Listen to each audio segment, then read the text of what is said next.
Assalamu alaikum, bismillahir rahmanir rahim, wa sallallahu ala nabiyil karim, wa qala ta'ala, wa huwa allazi ja'ala lakum an-nujuma litahtadu biha fi zulumatil barri wal bahr, qad fassalna al-ayati liqaumin ya'lamun. Da taimakon Allah mun waye gari Lahadi 22 ga watan Jumada Ula, shekara ta 1446, wanda yayi daidai da 23 ga watan 11 shekara ta 2024. A yau cikin taimakon Allah, Kamar yana cikin birji na Sumbula, yana cikin manzila ta Kharsan, yana taslisi da Zuhara, yana tarbi'i da Mushtari, yana muƙabala da Zuhal. Hukuncin dai guda biyar ne. Duka inda aka samu ɗaya daga cikin waɗannan hukunce-hukunce, ana nufin ka canja daga matsayi kaza ko abu kaza da kake yi ka koma zuwa abu kaza.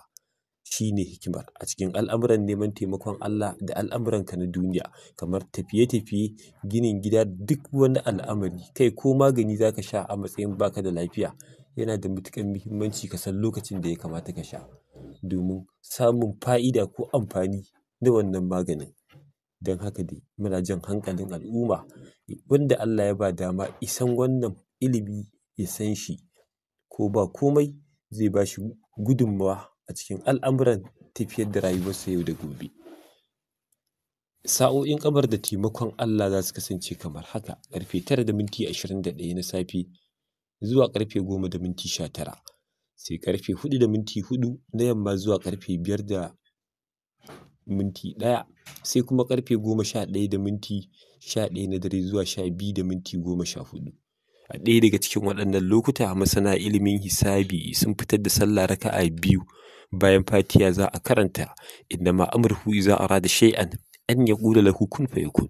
A madadin sura bayan sallama, ayi wa annabi salati, ayi istighfari daidai gwargwado, sai a karanta ya kafi 111. Da taimakon Allah za ka aminta daga duka abin da kake jin tsoro. Sa'o'in zuhara da taimakon Allah za su kasance kamar haka: ƙarfe 7:26 na safe zuwa ƙarfe 8:24, sai ƙarfe 2:09 na rana zuwa ƙarfe 3:06, sai kuma ƙarfe 9:09 na dare zuwa ƙarfe 10:09, sai ƙarfe 4:24 na tsakar dare zuwa ƙarfe 5:26 cikin taimakon Allah. A ɗaya daga cikin waɗannan lokutan, masana ilimin hisabi sun fitar da wurdin ya shafi 391, sai kuma a karanta wa in yamsaskallahu bidurrin fala kashifa lahu illa hu 391 a cikin duka al'amari na rashin lafiya da cututtuka da suke addaba al'umma, cututtuka na zahiri da cututtuka na baɗini. Ma'ana na zahiri kamar hawan jini, ulcer da duk wani ciwo da ake iya fahimtarsa ta ilimi a yi hukunci a kansa.